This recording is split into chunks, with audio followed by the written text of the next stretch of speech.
where the mind is without fear and the head is held high, where knowledge is free.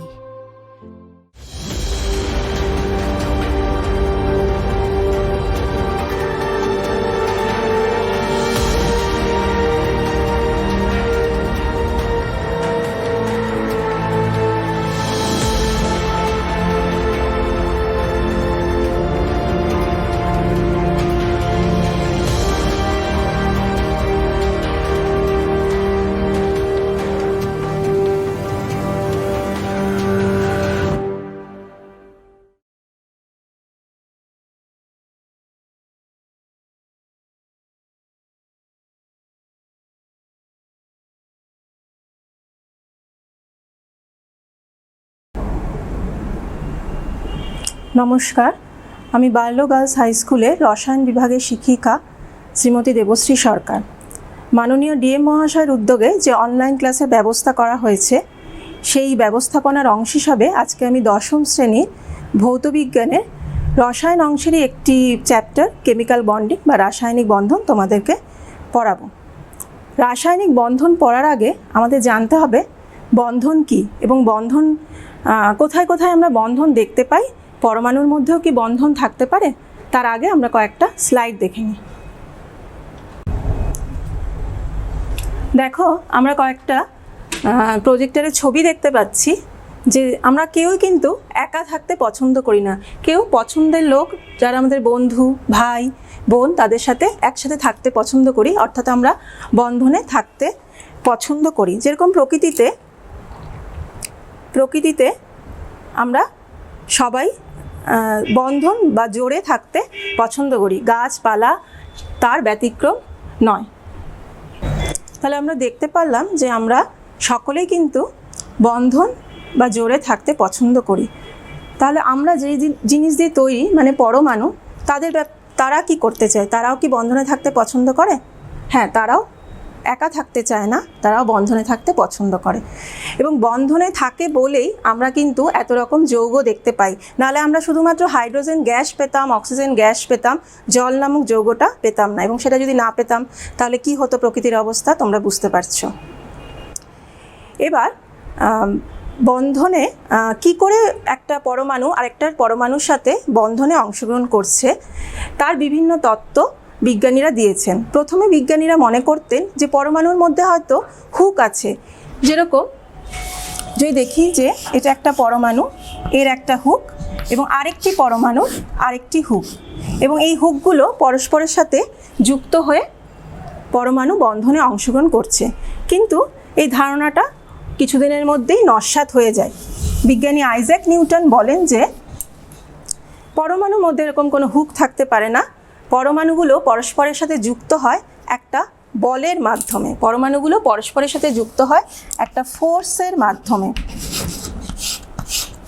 এবং পরবর্তীকালে বিজ্ঞানী Boltzmann এবং জে.এন. Luis এরা পরীক্ষা নিরীক্ষা করে জানতে পারেন যে পরমাণুগুলো কিন্তু রাসায়নিকভাবে বন্ধনে অংশগ্রহণ করছে। অর্থাৎ রাসায়নিকভাবে মানে রাসায়নিক ব্যাপারটা মানেই হচ্ছে তার ইলেকট্রনরা বন্ধনে অংশগ্রহণ করছে।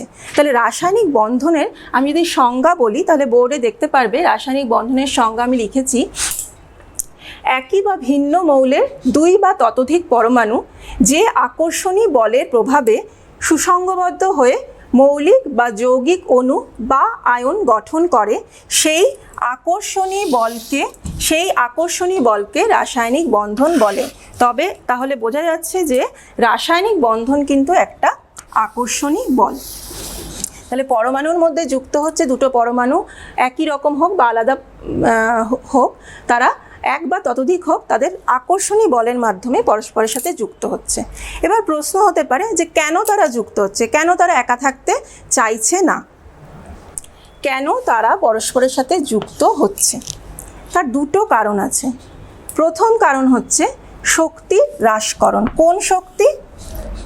অবশ্যই সেটা পোটেনশিয়াল এনার্জি বা স্থিতিশক্তি। এই বিশ্ব ব্রহ্মাণ্ডে সকলেই আমরা মিনিমাম স্থিতিশক্তি চাই। আমাদেরকে এখন যদি 5 তলার ছাদে দাঁড় করিয়ে দেয়, আমরা একটুও স্টেবিলিটি পাবো না। আমরা কোথায় স্টেবিলিটি পাবো? আমরা যত মাটির কাছে থাকবো তত আমাদের স্মৃতিশক্তি কম হবে, তার ফলে আমাদের স্টেবিলিটি আমরা গেইন করব। প্রত্যেকটা সিস্টেমই তাই, পরমাণু অণুর ক্ষেত্রেও তাই। পরমাণু এবং অণুর যে সিস্টেম, তারাও এমন একটা সিস্টেম তৈরি করতে চায় যাতে তাদের পোটেনশিয়াল এনার্জিটা কম হয়। তারা তাহলে পোটেনশিয়াল এনার্জি যত কম হবে, স্মৃতিশক্তি যত কমাতে পারবে, তত তারা স্থায়িত্ব পাবে বা স্টেবিলিটি গেইন করবে। যখন দুটো পরমাণু কাছাকাছি আসবে তখন কি হতে পারে? ধরো এখানে দুটো পরমাণুর আমি দেখাচ্ছি, একটা হচ্ছে নিউক্লিয়াস, এটা আরেকটা পরমাণু নিউক্লিয়াস, ঠিক আছে? তাহলে পরমাণুর সাথে নিউক্লিয়াস ছাড়া আর কি আছে? আর থাকে হচ্ছে ইলেকট্রন। তাহলে এদের মধ্যে কি কি বল কাজ করবে? তাহলে নিউক্লিয়াস দুটোর মধ্যে পরস্পরের কি কাজ করে তোমরা জানো? সমধর্মী যদি চার্জ হয় তাহলে তাদের মধ্যে রিপালসিভ ফোর্স বা বিকর্ষণ বল কাজ করে। তাহলে ইলেকট্রনের মধ্যেও একই রকম বিকর্ষণ বল কাজ করবে। কিন্তু একটা ইলেকট্রন এবং একটা প্রোটন বা নিউক্লিয়াস যেহেতু তাদের মধ্যে যেহেতু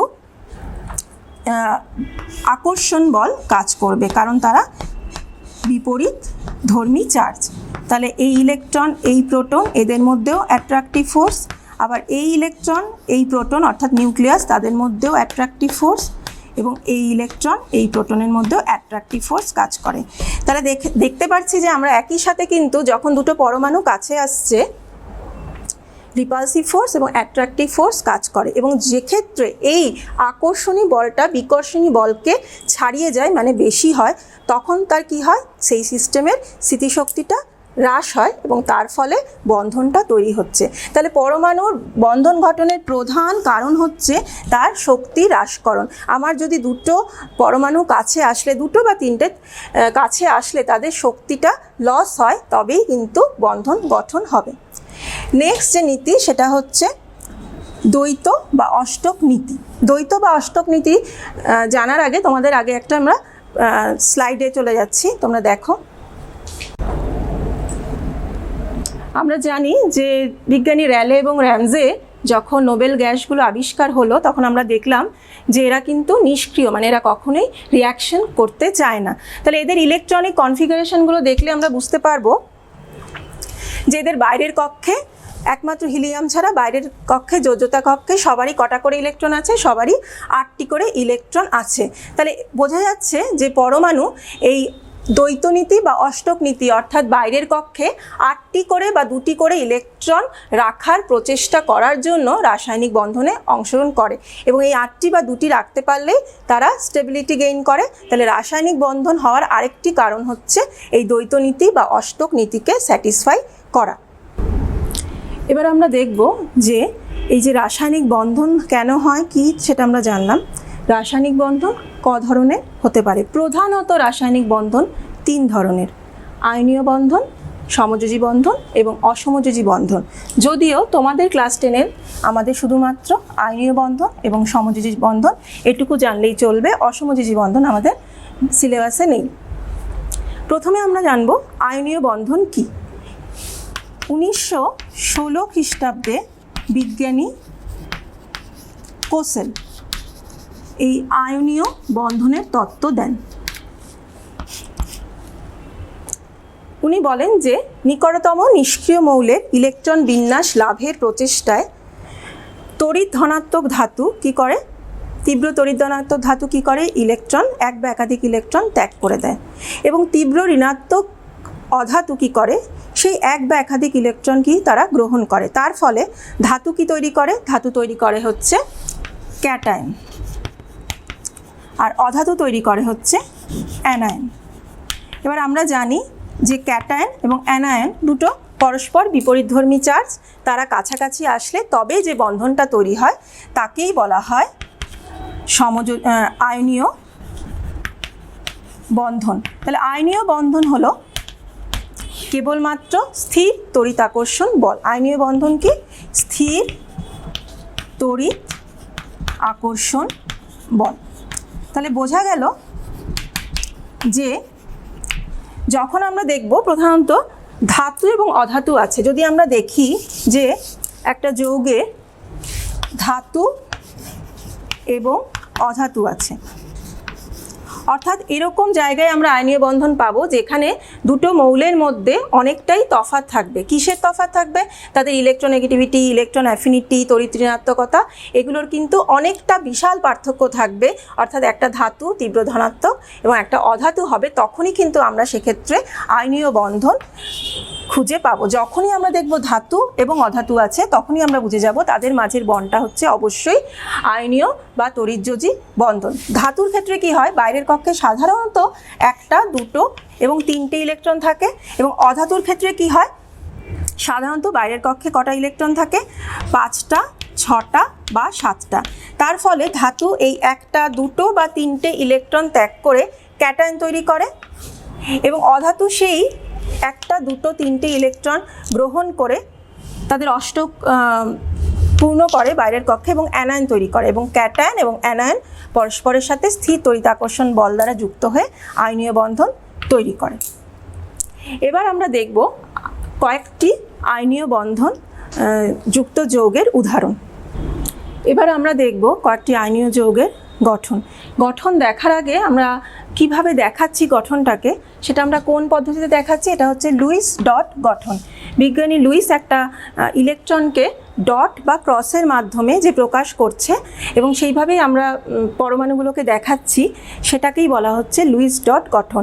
এই ইলেকট্রন ডট গঠন দেখানোর জন্য একটা কথাই মনে রাখতে হবে, আমরা কিন্তু কেবলমাত্র যোজ্যতা কক্ষের ইলেকট্রনকে দেখাবো। ভেতরের কক্ষে যেহেতু দরকার নেই, তাই ভেতরের কক্ষের ইলেকট্রন এখানে দেখানো হচ্ছে না, আমরা কেবলমাত্র যোজ্যতা কক্ষের ইলেকট্রন দেখাবো। তাহলে দেখি সোডিয়াম ক্লোরাইড কীভাবে তৈরি হচ্ছে। এখানে দেখো সোডিয়াম ধাতু 11টি ইলেকট্রন আছে, তাহলে ইলেকট্রনিক কনফিগারেশন কত? 2, 8, 1, এবং বাইরের কক্ষে ইলেকট্রনটা দেখানো হচ্ছে। একই রকমভাবে ক্লোরিন অধাতুর 17টা ইলেকট্রন 2, 8, 7, এবং বাইরের কক্ষে 7টি ইলেকট্রন দেখানো হয়েছে অন্য কালারের চক দিয়ে। এবার কি করবে? সোডিয়াম তার একটা ইলেকট্রন ত্যাগ করলেই সে বাইরের কক্ষে 8টি ইলেকট্রন রাখতে পারছে, তাহলে এই ইলেকট্রনটা সোডিয়াম কাকে দিয়ে দেবে? ক্লোরিনকে। তার ফলে ক্লোরিন কি হবে? বাইরের কক্ষে 8টি ইলেকট্রন হবে, স্টেবল হবে। তাহলে সোডিয়াম একটা ইলেকট্রন ক্লোরিনকে দিয়ে কি তৈরি করবে? সোডিয়াম একটা ইলেকট্রন চলে যাবে সোডিয়াম প্লাস, তাহলে ইলেকট্রনিক কনফিগারেশন হবে 2, 8, এবং ক্লোরিন সেই ইলেকট্রনটা নিজের কক্ষে নিয়ে তার বাইরের কক্ষে ইলেকট্রন করবে 8। তার ফলে তার ইলেকট্রনিক কনফিগারেশন হবে 2, 8, 8। এবার এই সোডিয়াম প্লাস আর এই ক্লোরিন মাইনাস পরস্পরের সাথে তড়িৎ আকর্ষণ বল দ্বারা যুক্ত হয়ে NaCl যৌগটি তৈরি করবে। তো বুঝতে পারলে এই ক্যাটায়ন এবং অ্যানায়ন পরস্পরের কাছে আসলে স্থির তড়িৎ আকর্ষণ বলের দ্বারা পরস্পরের সাথে যুক্ত হয়ে NaCl যৌগটি তৈরি করবে। আমরা নেক্সট আরেকটা উদাহরণ দেখছি।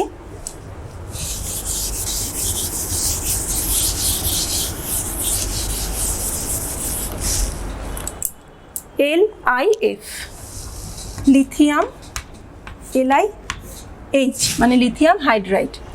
এই উদাহরণটা কেন নিলাম? এটা অষ্টক নিয়মের একটা ব্যতিক্রম নিয়ম হিসাবে এটা উদাহরণটা নিলাম। দেখো এখানেও কিন্তু ধাতু লিথিয়াম এবং অবশ্যই অধাতু হচ্ছে হাইড্রোজেন। এক্ষেত্রে আমরা কি বলেছি? নিকটতম নিষ্ক্রিয় মৌলের ইলেকট্রন বিন্যাস লাভের চেষ্টায়। তাহলে লিথিয়াম, হাইড্রোজেন, বেরিলিয়াম এরা পর্যায় সারণীতে যার কাছে আছে সেটা কিন্তু কে? সেটা হচ্ছে হিলিয়াম, যার বাইরের কক্ষে ইলেকট্রনিক কনফিগারেশন কি? 2। তাহলে এখানে কিন্তু অষ্টক নীতি প্রয়োগ হবে না, এখানে দ্বৈত নীতি প্রয়োগ হবে, কারণ লিথিয়াম তার বাইরের কক্ষে 2টো ইলেকট্রন রাখার চেষ্টা করবে এবং হাইড্রোজেনও তার বাইরের কক্ষে 2টো ইলেকট্রন রাখার চেষ্টা করবে। তাহলে দেখো লিথিয়ামের হচ্ছে 3, 2, 1 এবং হাইড্রোজেনের একটা ইলেকট্রন, তাহলে 1। তাহলে লিথিয়াম ইলেকট্রনটাকে দেখালাম এইভাবে এবং হাইড্রোজেনের ইলেকট্রনটাকে দেখালাম এইভাবে। তাই লিথিয়াম কি করবে? একে একটা ইলেকট্রন দিয়ে দেবে। লিথিয়াম একটা ইলেকট্রন ত্যাগ করে তৈরি করবে লিথিয়াম প্লাস, তাহলে বাইরের কক্ষে তার 2টো ইলেকট্রন থাকছে, আর হাইড্রোজেন এই ইলেকট্রনটা নিয়েই তৈরি করবে হচ্ছে H মাইনাস। তাহলে হাইড্রোজেনেরও দুটো ইলেকট্রন হচ্ছে। এবার দুটো পরস্পর বিপরীতধর্মী আয়ন পরস্পরের সাথে যুক্ত হয়ে তৈরি করবে লিথিয়াম হাইড্রাইড। এটা হচ্ছে অষ্টক নিয়মের বাইরে, অষ্টক নিয়মের বাইরে আয়নীয় বন্ধন তৈরি হচ্ছে। বুঝতে পারলে? নেক্সট আরেকটা উদাহরণ আমরা দেখি,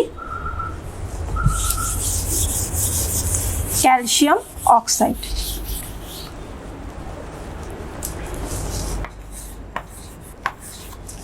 ক্যালসিয়ামের ইলেকট্রনিক কনফিগারেশন, ক্যালসিয়াম কত?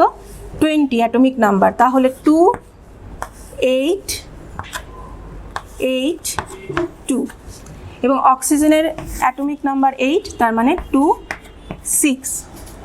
তাহলে ক্যালসিয়ামের বাইরের কক্ষে দুটো ইলেকট্রন আছে, অক্সিজেনের বাইরের কক্ষে 6টা ইলেকট্রন আছে।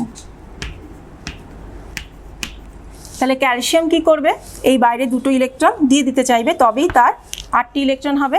তাহলে এই দুটো ইলেকট্রন ক্যালসিয়াম দিয়ে তৈরি করবে ক্যালসিয়াম 2+, তার ফলে ইলেকট্রন কনফিগারেশন হবে 2 8 8। এবং অক্সিজেন এই দুটো ইলেকট্রনই, যে ক্যালসিয়াম যে দুটো ইলেকট্রন দিয়ে দিচ্ছে, এই দুটো ইলেকট্রনই নিয়ে তৈরি করবে O2-। তার ইলেকট্রনিক কনফিগারেশন হবে 2 8। এবার এই ক্যালসিয়াম 2+ এবং 2- পরস্পরের সাথে যুক্ত হয়ে তৈরি করবে ক্যালসিয়াম অক্সাইড, এই আয়নীয় যৌগটি। এদের মাঝখানে কি তৈরি হচ্ছে? Ionic bond. তাহলে বুঝতে পারলে আয়নিক বন্ধন কিন্তু সেইভাবে কোনো এরকম একদম বন্ধন নয়, মানে একটা দাগ দিয়ে দেখানো যায় না, এটা একটা আকর্ষণ বল। কি আকর্ষণ বল? স্থির তড়িৎ আকর্ষণ বল। এবার আমরা দেখব আয়নীয় যৌগের কয়েকটি বিশেষ বৈশিষ্ট্য। এবার আমরা আয়নীয় যৌগের কয়েকটি বৈশিষ্ট্য দেখব। প্রথম হচ্ছে ভৌত অবস্থা, মানে কোন অবস্থায় থাকে রুম টেম্পারেচারে। তাহলে আমরা দেখছি যে এটা আমরা একটা উদাহরণ হিসাবে আমরা যদি সোডিয়াম ক্লোরাইডটা নিয়ে আলোচনা করি তাহলে আমাদের বুঝতে সুবিধে হবে। আমরা বললাম যে একটা সোডিয়াম প্লাস এবং একটা ক্লোরিন মাইনাস যখন কাছাকাছি আসছে তখন তারা পরস্পরের সাথে যুক্ত হচ্ছে, কিন্তু একটা সোডিয়াম প্লাসের যে তড়িৎ ক্ষেত্র থাকছে তার একটা ক্লোরিন মাইনাস আয়ন কিন্তু প্রশমিত করতে পারে না। এর তড়িৎ ক্ষেত্র আরও বিস্তৃত। তাহলে সেই তড়িৎ ক্ষেত্রকে প্রশমিত করার জন্য একটা সোডিয়াম প্লাসের চারিদিকে 6টা ক্লোরাইড মাইনাস আয়ন থাকছে, এবং একই রকমভাবে ক্লোরাইড মাইনাস অ্যানায়নের যে তড়িৎ ক্ষেত্র সেও প্রশমিত হবে 6টা সোডিয়াম প্লাস তার চারিদিকে থাকলে। বুঝতে পারছো? একটা সোডিয়ামের চারপাশে যেরকম 6টা ক্লোরাইড মাইনাস আয়ন থাকলে তার পুরো তড়িৎ ক্ষেত্রটা প্রশমিত হবে, এবং একটা ক্লোরিনের চারপাশেও 6টা সোডিয়াম প্লাস থাকবে। এবং এই 6টা থাকার জন্য তারা কোথায় যাচ্ছে? তারা একটা ত্রিমাত্রিক কেলাসাকার জালকের মধ্যে চলে যাচ্ছে। তার মানে সোডিয়াম প্লাস আর ক্লোরাইড মাইনাস শুধু কাছাকাছি আসলো তাই নয়, তারা কিন্তু একটা ত্রিমাত্রিক কেলাস গঠন লাভ করলো, একটা জালকাকার কেলাস গঠন লাভ করলো। এবং তোমরা সেটা একটা স্লাইডের মাধ্যমে আমি দেখানোর চেষ্টা করছি। এবার আমরা দেখো সোডিয়াম ক্লোরাইডের যে কেলাস গঠনটা কীরকম হয় সেটা আমরা দেখতে পাচ্ছি। দেখো যে এখানে লাল যে বিন্দুগুলো সেটা হচ্ছে সোডিয়াম প্লাস, সাইজে ছোট ক্যাটায়ন বলে, আর ক্লোরাইড মাইনাস আয়নটাকে আমরা নীল বিন্দু দিয়ে দেখিয়েছি। তাই দেখতে পাচ্ছ যে কীরকম একটা কেলাস গঠন পাচ্ছে সোডিয়াম ক্লোরাইড, এবং একটা সোডিয়াম প্লাসের চারপাশে 6টা ক্লোরাইড মাইনাস এবং একটা ক্লোরাইড মাইনাস আয়নের চারপাশে 6টা সোডিয়াম প্লাস থাকছে। এবং এই কেলাস গঠন হওয়ার জন্য সোডিয়াম ক্লোরাইডের কিন্তু আরও এনার্জি কমছে, যেটাকে বলা হচ্ছে ল্যাটিস এনার্জি। আরও এই কেলাস গঠন পাওয়ার জন্য তার শক্তিটা কমে যাচ্ছে, তার মানে ল্যাটিস এনার্জি সে ত্যাগ করছে, এবং তার ফলে এই সোডিয়াম ক্লোরাইডের স্ট্রাকচারটা আরও বেশি স্টেবল হচ্ছে এবং ত্রিমাত্রিক কেলাস গঠনটা লাভ করছে। তাহলে আমরা দেখি যে এখানে কিভাবে সোডিয়াম ক্লোরাইডগুলো সুসজ্জিত আছে। যে দেখো এখানে হচ্ছে ক্লোরাইড মাইনাস যেটা আছে তার চারপাশে 6টা সোডিয়াম প্লাস কোথায় আমরা দেখতে পাচ্ছি?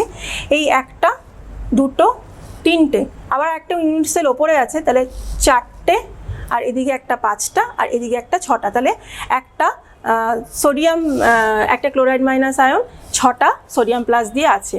আবার একটা সোডিয়াম প্লাস আয়ন দেখি কিভাবে আছে।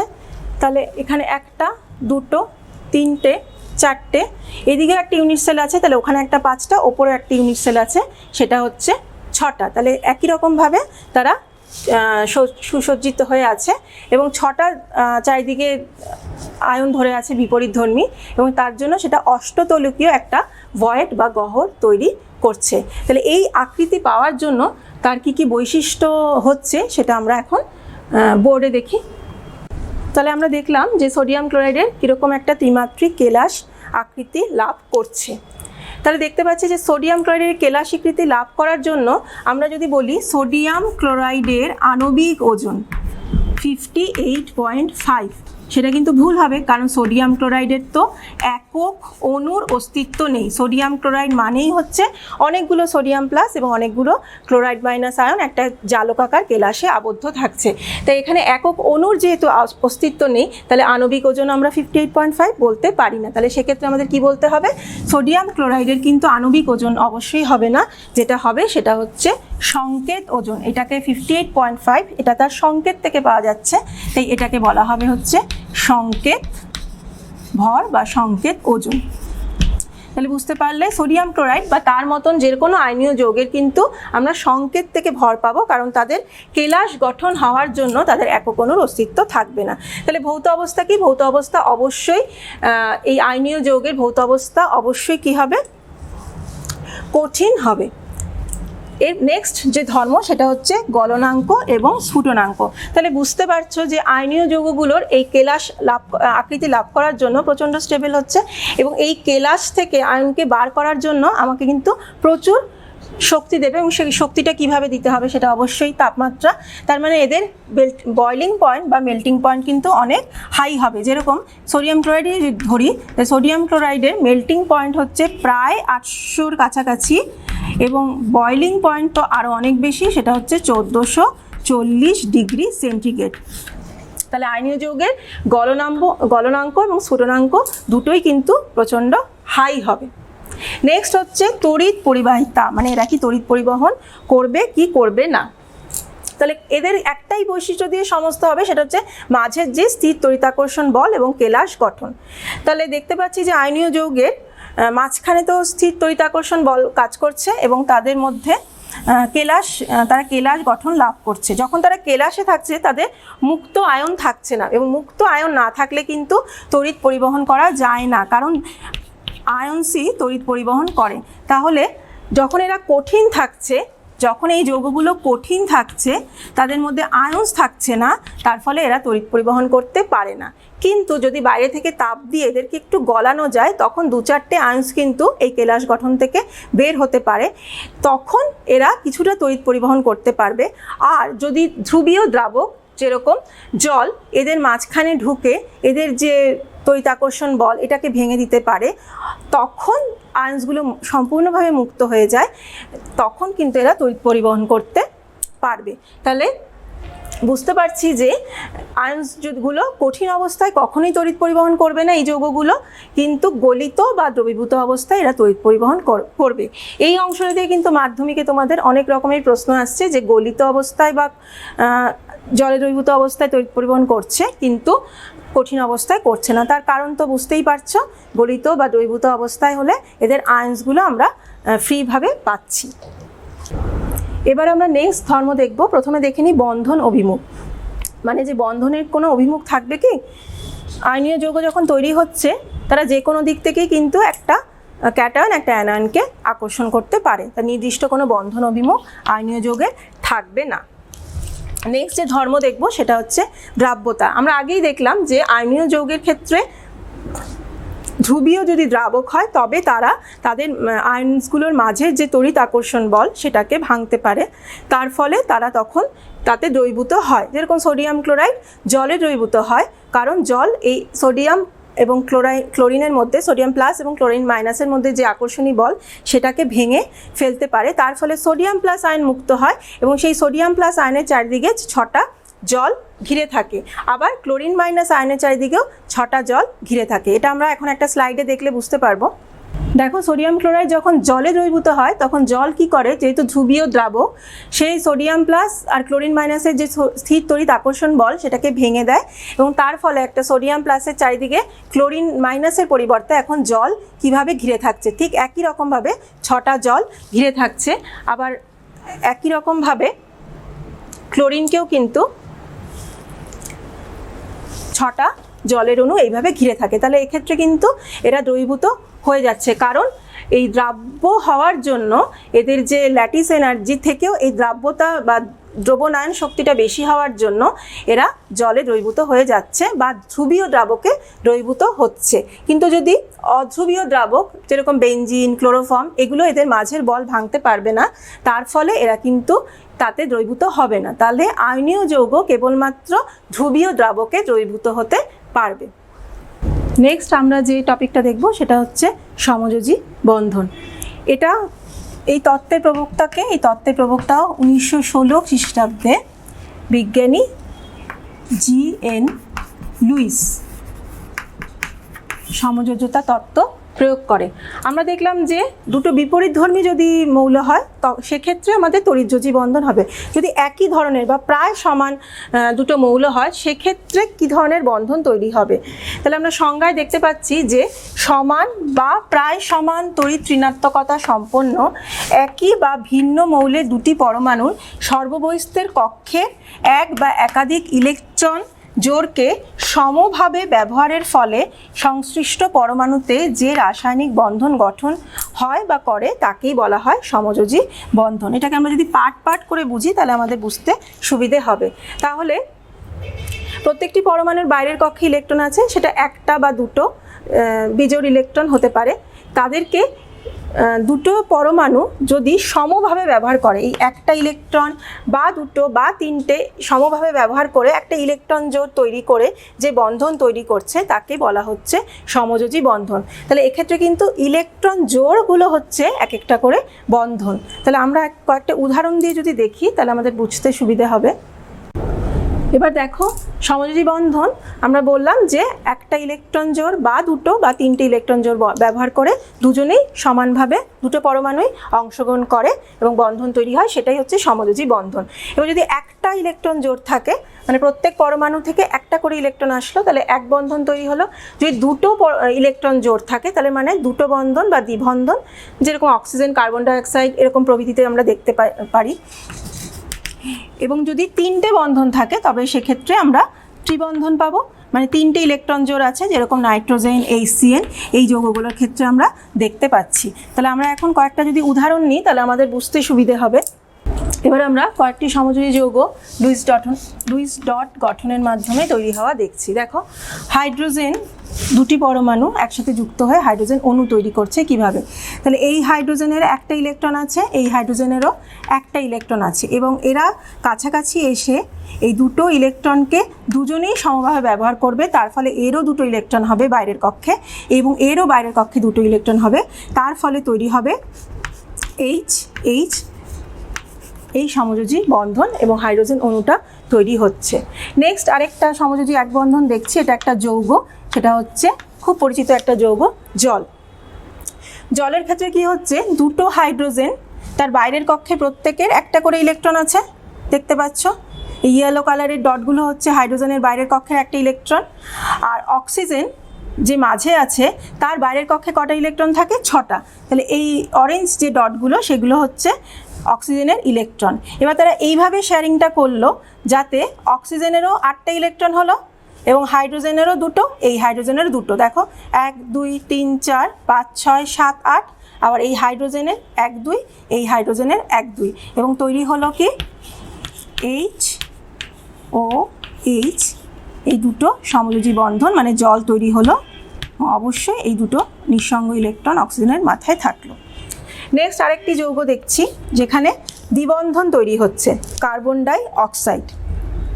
কার্বনের বাইরের কক্ষে কটা ইলেকট্রন আছে, কার্বনের বাইরের কক্ষে আছে হচ্ছে 4টে ইলেকট্রন। তাহলে বাইরের কক্ষে ইলেকট্রন 1 2 3 4, এই ইয়েলো ডটগুলো দেখালাম। আর অক্সিজেনের 6টা, 1 2 3 4 5 6। কার্বন কি করতে চাইবে, তার বাইরের কক্ষে 8টা ইলেকট্রন করতে চাইবে। তাহলে 8টা ইলেকট্রন কি করে হবে, তাহলে এই যে বন্ড এখানে শেয়ারিংটা হবে আর এখানে শেয়ারিংটা হবে। তাহলে কি তৈরি করছে? সি ডাবল বন্ড ও, সি ডাবল বন্ড ও। আর যেরকম ইলেকট্রনগুলো আছে মাথায় সেরকমই থাকছে।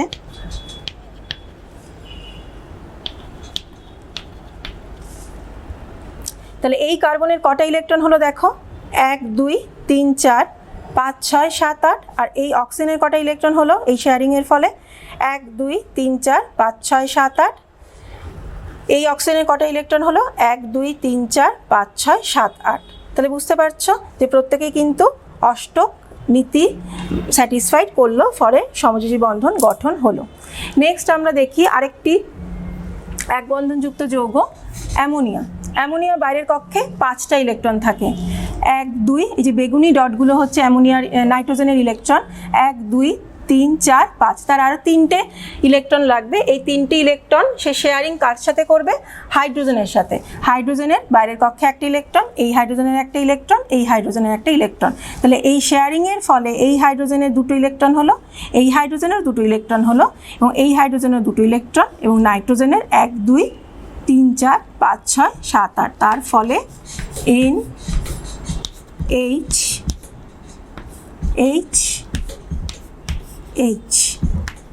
NH3 এই যৌগটি তৈরি হলো। এবং লাস্ট একটা দেখিনি যৌগ ত্রিবন্ধনযুক্ত যৌগ, মানে 3টে বন্ড আছে। একটা বন্ড মানে হচ্ছে 2টো ইলেকট্রন, 2টো বন্ড মানে হচ্ছে 4টে ইলেকট্রন, আর 3টে বন্ড মানে হচ্ছে 6টা ইলেকট্রন। তাহলে নাইট্রোজেন হচ্ছে বাইরের কক্ষে 5টা করে ইলেকট্রন থাকছে। তাহলে 1 2 3 4 5। এই নাইট্রোজেনেরও 5টা ইলেকট্রন বাইরের কক্ষে, 1 2 3 4 5। তো শেয়ারিংটা এমন করে করতে হবে যার বাইরের কক্ষে তাদের প্রত্যেকেরই 8টা করে থাকে। তাহলে তারা 3টে করে ইলেকট্রন প্রত্যেকে শেয়ার করলো। তার ফলে এই 6টা ইলেকট্রন কিন্তু এই নাইট্রোজেনেরও হলো। তার ফলে 6টা প্লাস 2টো 8টা হলো এই নাইট্রোজেনের। এই নাইট্রোজেনেরও 6টা প্লাস 2টো 8টা হলো। তার ফলে নাইট্রোজেনের কি তৈরি হলো? ট্রিপল বন্ড N, 3টে বন্ড N, এবং 2টো যে অযুগ্ম ইলেকট্রন ছিল তারা থাকলো। এই ট্রিপল বন্ড হওয়ার জন্য নাইট্রোজেন কিন্তু ভীষণ স্টেবল, কারণ এক বন্ধন থেকে দ্বিবন্ধন এবং দ্বিবন্ধন থেকে ত্রিবন্ধন যত যাচ্ছি সেটা তত ভাঙতে আমাদের বেশি পরিশ্রম, মানে বাইরে থেকে বেশি তাপ দিতে হবে। তাই নাইট্রোজেন কিন্তু ভীষণ স্টেবল, মানে এটাকে বলা যায় হচ্ছে একটা নিষ্ক্রিয় গ্যাস হিসাবেও প্রায় নিষ্ক্রিয়র মতন আচরণ করে এই 3টে বন্ড থাকার জন্য। তাহলে আমরা বুঝতে পারলাম যে সমযোজী এক বন্ধন, দ্বিবন্ধন যুক্ত যৌগ বা এক বন্ধনযুক্ত যৌগ এবং ত্রিবন্ধনযুক্ত যৌগ কীভাবে তৈরি হয়েছে। এরকম বহু সমযোজী যৌগ আমরা প্রকৃতিতে দেখতে পারি। বিশেষ করে সমস্ত জৈব যৌগগুলো এই সমযোজী বন্ধনের দ্বারা আবদ্ধ হচ্ছে। এবার আমরা সমযোজী যৌগের কয়েকটি বৈশিষ্ট্য দেখব, কার সাথে তুলনা করে? আয়নীয় যৌগের সাথে তুলনা করে আমরা সমযোজী যৌগের কয়েকটি বৈশিষ্ট্য দেখব। এবার আমরা আয়নীয় যৌগের সাথে সমযোজী যৌগের কিছু ধর্মের পার্থক্য দেখব। তাহলে আমাদের 2টো ধর্মই মোটামুটি জানা হবে। আয়নীয় যৌগের ধর্ম আমরা আগে দেখেছি। তাহলে আমরা দেখলাম যে আয়নীয় যৌগের ভৌত অবস্থা হচ্ছে কঠিন। তাহলে সমযোজী যৌগের ক্ষেত্রে কি হচ্ছে? সমযোজী যৌগগুলো কিন্তু অণু তৈরি করছে, এবং অণুগুলোর মধ্যে পরস্পর এক একটা যে আলাদা আলাদা অণু, সেই অণুগুলোর মধ্যে কি তৈরি হচ্ছে? এইটা ধরো একটা অণু, এটা ধরো একটা অণু। এই অণুদের মধ্যে উইক ভান্ডার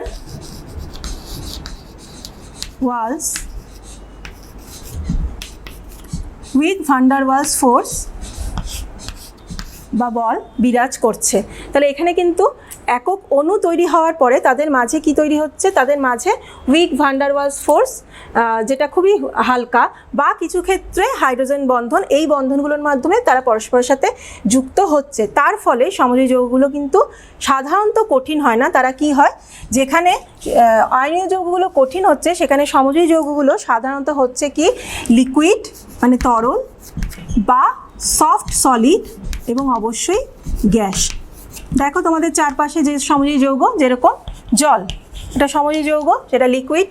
সফট সলিড যেরকম ন্যাপথ্যালিন, চিনি সমযোজী যৌগ, কিন্তু এরা সফট সলিড। যেখানে সোডিয়াম ক্লোরাইড একটা আয়নীয় যৌগ কত বেশি কঠিন, এবং গ্যাস তো চারিপাশে দেখতে পাচ্ছ, হাইড্রোজেন, অক্সিজেন, অ্যামোনিয়া, H2S সবই সমযোজী যৌগ এবং সবগুলোই হচ্ছে গ্যাস। তাহলে সমযোজী যৌগ সাধারণত কি হয়? লিকুইড, সফট সলিড বা গ্যাস। ব্যতিক্রম অবশ্যই আছে, ব্যতিক্রম হচ্ছে হিরে। হিরে একটা সমযোজী যৌগ হলেও এটা কিন্তু ভীষণ কঠিন। তাহলে ভৌত অবস্থার পার্থক্য বুঝতে পারলে। নেক্সট হচ্ছে বয়লিং পয়েন্ট এবং মেল্টিং পয়েন্টের পার্থক্য। তাহলে বুঝতে পারছো যে মেল্টিং পয়েন্ট আর বয়লিং পয়েন্টে কী হবে। মেল্টিং পয়েন্ট আর বয়লিং পয়েন্ট যেখানে আমরা NaCl দেখেছিলাম প্রায় মেল্টিং পয়েন্ট 810 ডিগ্রি সেন্টিগ্রেড এবং বয়লিং পয়েন্ট 1440 ডিগ্রি সেন্টিগ্রেড, সেখানে সমযোজী যৌগ H2 এর বয়লিং পয়েন্ট কত আমরা জানি 100 ডিগ্রি সেন্টিগ্রেড। CCl4 এর বয়লিং পয়েন্ট কত 77 ডিগ্রি সেন্টিগ্রেড। এই ধরনের, তার মানে অনেকটা কম, কারণ এদের তো কোনো সেরকম কেলাস গঠনও নেই এবং সেরকম শক্তিশালী কোনো বল বিরাজ করছে না। একটা উইক ভান ডার ওয়ালস ফোর্স বা হাইড্রোজেন বন্ড এগুলো বিরাজ করছে, যেগুলোকে ভাঙা অনেক সহজ। নেক্সট হচ্ছে তড়িৎ পরিবাহিতা। আমরা দেখলাম যে সমযোজী যৌগগুলো যখন আয়ন বের হতে পারছে তখন তড়িৎ পরিবহন করছে, কিন্তু তড়িৎযোজী যৌগগুলো, সমযোজী যৌগগুলোর ক্ষেত্রে কি হচ্ছে, আয়ন তো থাকছে না, তার ফলে এরা তড়িৎ পরিবহন করতে পারছে না। কিন্তু যদি তারা ধ্রুবীয় হয়, ধ্রুবীয় কথাটার মানে হচ্ছে যেরকম HCl, এই যৌগটা যদি দেখি যে HCl এর ক্ষেত্রে এই যে বন্ডটা তৈরি হলো, সেই বন্ডের ইলেকট্রনকে ক্লোরিনের অতিরিক্ত তড়িৎ ঋণাত্মকতার জন্য ক্লোরিন নিজের দিকে টেনে নেয়। তার ফলে ক্লোরিন স্লাইটলি নেগেটিভ চার্জ হচ্ছে এবং হাইড্রোজেন স্লাইটলি পজিটিভ চার্জ হচ্ছে। তার মানে এই HCl এ বন্ধন তৈরি হওয়ার পরেও একটা চার্জ সেপারেশন হচ্ছে, কারণ ইলেকট্রনটা ক্লোরিনের দিকে বেশি ঝুঁকে থাকছে।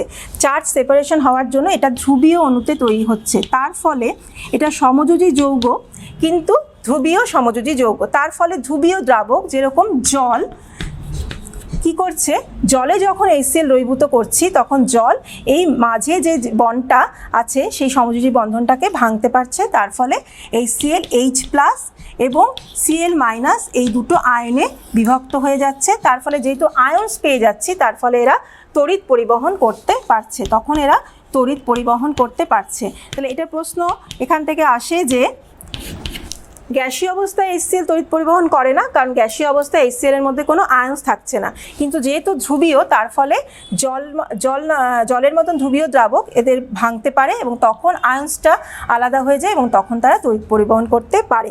তাহলে তড়িৎ পরিবহন সম্বন্ধে যদি বলতে হয় সমযোজী যৌগ, তাহলে তারা যদি অধ্রুবীয় হয় তাহলে তবে তড়িৎ পরিবহন করবে না, কিন্তু তারা যদি ধ্রুবীয় হয় তখন তারা সেই ধ্রুবীয় দ্রাবকে দ্রবীভূত হয়ে তড়িৎ পরিবহন করবে। নেক্সট যেটা সেটা হচ্ছে দ্রাব্যতা। দ্রাব্যতা অবশ্যই দেখলাম যে আয়নীয় যৌগের ক্ষেত্রে তো দেখলাম ধ্রুবীয় বলে তারা ধ্রুবীয় দ্রাবকে দ্রব্য, সমযোজীর ক্ষেত্রেও তাই। লাইক ডিজলভ লাইক মানে হচ্ছে যে যদি অধ্রুবীয় হয় সমযোজী যৌগটা তাহলে অধ্রুবীয় দ্রাবকে দ্রব্য, যেরকম ধরো NaCl কি একটা আয়নীয় যৌগ, এটা দ্রাব্য কিসে হচ্ছে, এটা দ্রাব্য হচ্ছে দ্রাব্য জলে, কারণ এটাও ধ্রুবীয়, মানে এটা আয়ন্স থাকছে এবং এটা ধ্রুবীয়। কিন্তু NaCl কিন্তু অধ্রুবীয় দ্রাবক, বেনজিনে অদ্রাব্য, বেনজিনে কিন্তু এটা দ্রাব্য হবে না। আবার ন্যাপথালিন যদি নিই, তাহলে ন্যাপথালিন একটা সমযোজী যৌগ এবং অবশ্যই অধ্রুবীয়, তাই এটা জলে অদ্রাব্য, কারণ জল এদের মাঝখানে বন্ড ভাঙতে পারবে না, কিন্তু এটা বেনজিন বা CCl4 এ দ্রাব্য। তাহলে সমযোজী যৌগ যদি অধ্রুবীয় হয় তাহলে অধ্রুবীয় দ্রাবকে দ্রাব্য, আর যদি ধ্রুবীয় হয় তাহলে ধ্রুবীয় দ্রাবকে দ্রাব্য, যেরকম HCl জলে দ্রাব্য। নেক্সট যেটা বলতে হবে সমযোজী যৌগের সবচেয়ে ইম্পর্টেন্ট যেটা, সেটা হচ্ছে তার বন্ধন অভিমুখ। বন্ধন অভিমুখটা কি সমযোজী যৌগে সেটা বলে আজকে আমরা ভিডিওটা শেষ করব। বন্ধন অভিমুখ কি, আমরা দেখলাম যে আয়নীয় যৌগের কোনো নির্দিষ্ট বন্ধন অভিমুখ নেই, যে কোনো দিক থেকে ক্যাটায়নটা অ্যানায়নকে আকর্ষণ করতে পারে, কিন্তু সমযোজী যৌগের বন্ধন অভিমুখ আছে। কেন? সমযোজী যৌগের যখন এই যে ইলেকট্রনগুলো একসাথে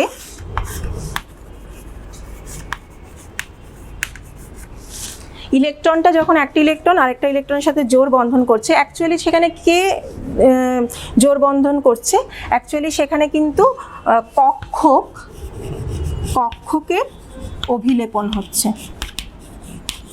এবং কক্ষকগুলো আমরা জানি ত্রিমাত্রিক অঞ্চলে, মানে স্পেস আমাদের তো ত্রিমাত্রিক, যেরকম স্পেসে আমাদের কি থাকছে, দৈর্ঘ্য প্রস্থ উচ্চতা। তাহলে এই কক্ষকগুলো এই ত্রিমাত্রিক স্পেসে, মানে এক্স অক্ষ, ওয়াই অক্ষ, জেড অক্ষ, তাহলে ত্রিমাত্রিক স্পেসে থাকছে, এক্স অক্ষে থাকতে পারে, ওয়াই অক্ষে থাকতে পারে এবং জেড অক্ষে থাকতে পারে নির্দিষ্ট। তাহলে এই কক্ষকগুলোর অভিলেপন যখন হচ্ছে, অভিলেপন হয়ে যখন বন্ধন তৈরি হচ্ছে, তাহলে বন্ধনগুলোর তাহলে নির্দিষ্ট অভিমুখ থাকবে। তাহলে যেখানে আয়নীয় যৌগের কোনো বন্ধনের অভিমুখ নেই, সেখানে সমযোজী যৌগের কিন্তু অবশ্যই বন্ধনের অভিমুখ আছে। এটা আমরা একটা স্লাইডে যদি দেখি তাহলে বুঝতে পারবো। দেখো, মিথেন নামক সমযোজী যৌগটি তৈরি হয়েছে কার্বন এবং হাইড্রোজেনের সাথে সমযোজী বন্ধনের মাধ্যমে। এখানে দেখো, এই যে কার্বনটা আর হাইড্রোজেন, এই যে বন্ডগুলোর মাঝে হাইড্রোজেন, কার্বন আর হাইড্রোজেনের বন্ড কিন্তু মাঝে যে কোণটা, সেটা 109 ডিগ্রি 5 মিনিট প্রত্যেকটার ক্ষেত্রেই। তার ফলে এটা একটা টেট্রাহেড্রাল বা সমচতুস্তলক আকৃতি লাভ করেছে। তাহলে এটা কিন্তু নির্দিষ্ট, যেহেতু এর বন্ডগুলো কক্ষকের মাধ্যমে, অভিলেপনের মাধ্যমে হচ্ছে, তাই কক্ষকগুলোর আকৃতি যেহেতু নির্দিষ্ট, তাহলে কক্ষকের অভিলেপনের ফলে বন্ডগুলোর অভিমুখও নির্দিষ্ট হবে। এই মিথেনের কিন্তু সবসময় এই যে মাঝের যে কোণটা 109 ডিগ্রি 5 মিনিট হবে এবং তার ফলে নির্দিষ্ট জ্যামিতিক আকৃতি সমচতুস্তলক এক্ষেত্রে মিথেন লাভ করেছে। এবং লাস্ট যে সমযোজী যৌগের বৈশিষ্ট্য বলবো সেটা হচ্ছে আইসোমেরিজম বা সমবয়বতা, যেটা আয়নীয় যৌগের ক্ষেত্রে দেখা যাবে না, যেটা দেখা যাবে শুধুমাত্র সমযোজী যৌগের ক্ষেত্রে। সমবয়বতা বা আইসোমেরিজম কি? যে ধরো আমি একটা উদাহরণ নিলাম, CH3O CH3 এবং C2H5OH, এই দুটো যৌগের দেখো আণবিক সংকেত এক, C2H6O, এক্ষেত্রেও C2H6O। তাহলে আণবিক সংকেত এক, কিন্তু একেবারে আলাদা গঠন আকৃতি, একেবারে আলাদা দুটো যৌগ। এইরকম যদি যৌগ হয় তাহলে পরস্পরে তাদেরকে বলবো আইসোমার এবং এই ঘটনাকে বলবো আইসোমেরিজম। এটা কেন হয়? এটা কিন্তু সমযোজী যৌগের যে নির্দিষ্ট বন্ধনের অভিমুখ, তার জন্যই এটা ঘটে। তাহলে এটা দেখো, এটা কিন্তু একটা ইথার কম্পাউন্ড আর এটা হচ্ছে ইথানল, তার মানে এটা হচ্ছে একটা অ্যালকোহল কম্পাউন্ড। তাহলে দুটোর আণবিক সংকেত একই, কিন্তু ভিন্ন গঠন আকৃতির জন্য দুটো ভিন্ন যৌগ, এদেরকে বলা হয় আইসোমেরিজম। আবার একই রকমভাবে আরেকটা উদাহরণ যদি দেখি তাহলে আরও ক্লিয়ার হবে যে সম্পূর্ণ একই রকম যৌগ, C double bond C, CH3 CH3 H H C CH3 H H CH3।